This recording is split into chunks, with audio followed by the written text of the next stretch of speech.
Knowledge Park, the Creative School, School for Quality and Innovative Education. Highlight Industry, AAC Blocks.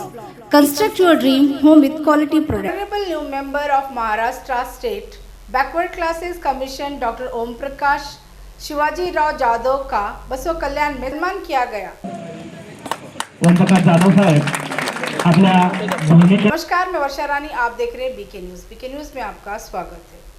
Basava Kalyan city के Jijamata education centre द्वारा doctor Om Prakash Shivajirao Jadhav member of Maharashtra state backward classes commission का सम्मान कार्यक्रम KIA गया। इसी के साथ doctor Dilip सिंधे का भी सम्मान किया गया। इस सम्मान कार्यक्रम का उद्घाटन जिजामाता और छत्रपति शिवाजी महाराज की फोटो को हार डाल किया गया। कुमार वाडेकर ने बात करते हुए कहा कि डॉक्टर B.R. अम्बेडकर जिस वक्त संविधान लिख रहे थे उस वक्त उन्होंने बैकवर्ड समाज के बारे में सोचते हुए 340 एक्ट में उन्होंने लिखा है।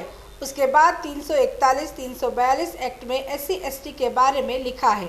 इस तरह से संजू वाडेकर ने बैकवर्ड क्लासेस के बारे में बताते हुए डॉक्टर ओम प्रकाश शिवाजीराव जाधव को मुबारकबाद दी। बाबासाहेब आंबेडकर हे कुठल्या समाजापुरते मर्यादित नव्हते, कुठल्या धर्मापुरते मर्यादित नव्हते, ते या भारत देशाचे रत्न आहेत।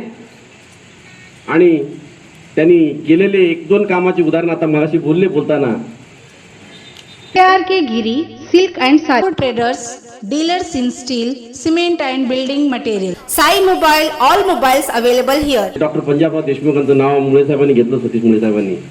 मुळे साहेब मी अमरावतीला होतो 99 ला, प्रचंड गाढा अभ्यास आहे माझा तिथला।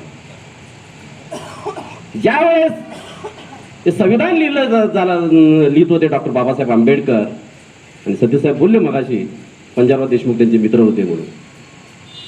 बाबासाहेब संविधान लिहिताना सर्वात आधी एवढी त्यांचं विजन होतं, एवढी त्यांची दूरदृष्टी होती, तर त्यांनी संविधान लिहिताना सर्वात आधी आदर बॅकवर्डचा विचार त्यांनी केलेला आहे। 340वा कलम जर बघितला आपण तर त्यांनी सर्वात आधी इतर मागासवर्गीयांचं केलेलं आहे। त्याच्यानंतर त्यांनी 341, 42 SC/STचं घेतलेलं आहे। तर मला सांगायचं एवढंच आहे, डॉक्टर बाबासाहेब आंबेडकर ज्यावेळेस संविधान लिहित होते तर संविधान लिहिताना डॉक्टर पंजाबराव देशमुख त्यांना विचारले, सत्यसाहेब अरे बाबा माझ्या समाजासाठी काय केलंय का? बाबासाहेब काहीच बोलले नाहीत। बाबासाहेब तो जो मसुदा होता घटनेचा सरळ त्यांच्या टेबलावर ठेवला आणि बाबासाहेब उठून बाहेर गेले आणि हे बघ वाचून म्हणून। जसं बाबासाहेब परत आले तर पंजाबराव देशमुख गळोगळ रडायला लागले। शिंदे साहेब, अरे मी न सांगता, मी न विचार करता माझ्या समाजाचा तो आधीच उल्लेख केलाय, तर एवढे बाबासाहेब एवढे प्रचंड विचारवादी, एवढे प्रचंड आमच्या भारत देशाचं ते रत्न आहे।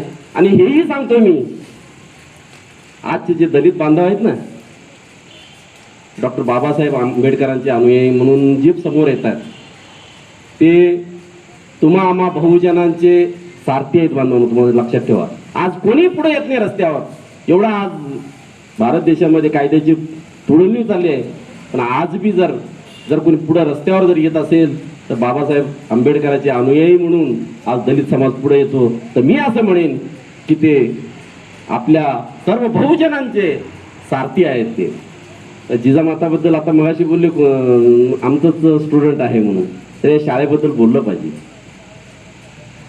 तर MG मुळे साहेबांनी ही शाळा बघा काय उद्देशाने काढली असेल, त्यांनी ते काय त्यांचे विचार असेल त्या काळात, म्हणजे त्यांची विजन, त्यांची दूरदृष्टी, म्हणजे त्यांनी अशी किती झाडं लावलेले आहेत असे औषधी वनस्पतीचे।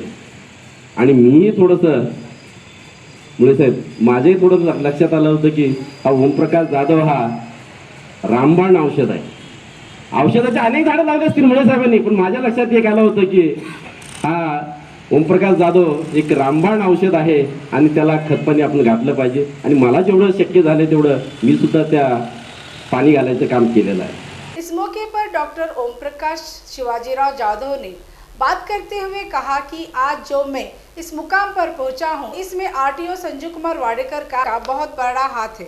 कहते हुए वाडेकर का धन्यवाद अर्पित किया। परंतु आपण इतक्या मोठ्या संख्येनं हा सत्कार केला, मला काम करण्याची परत एनर्जी तुम्ही उत्पन्न करून दिल्यात. याच्या अगोदर आमचे वाडेकर साहेबांनी जस्टिस गायकवाड कमिशनच्या दरम्यान मी सांख्यिकी तज्ञ असताना आपल्या भूमिपुत्रांना इतकं मोठं काम केलं. म्हणून माझ्या आयुष्यातला सर्वात मोठा सत्कार आणि शाबासकी मला वाडेकर साहेब त्यावेळी दिले. कदाचित तीच प्रेरणा, तीच एनर्जी मला कामी येऊन आज परत माझा शुक्र कमिटीवर माझी नेमणूक झाली. याचंही परत एकदा मला आणखीन काहीतरी संधी मिळणारच आहे साहेब. आज तुम्ही परत सत्कार ठेवलेला आहे आणि अशा संधी मिळत जावं, माझ्यातून चांगल्यातलं चांगलं काम हो, हीच ईश्वर चरणी आणि आपल्या समोर मी प्रार्थना करतो. इस मौके पर सतीश मुळे, डॉक्टर दिलीप सिंधे, डॉक्टर सदानंद पाटिल, नरसिंह रेड्डी गदलेगांव, सदानंद बिरादार, महादेव हुरसुरे, राजू भोसले के अलावा स्कूल हेडचम, टीचर्स, स्टूडेंट्स और मराठा समाज के लोग मौजूद रहे.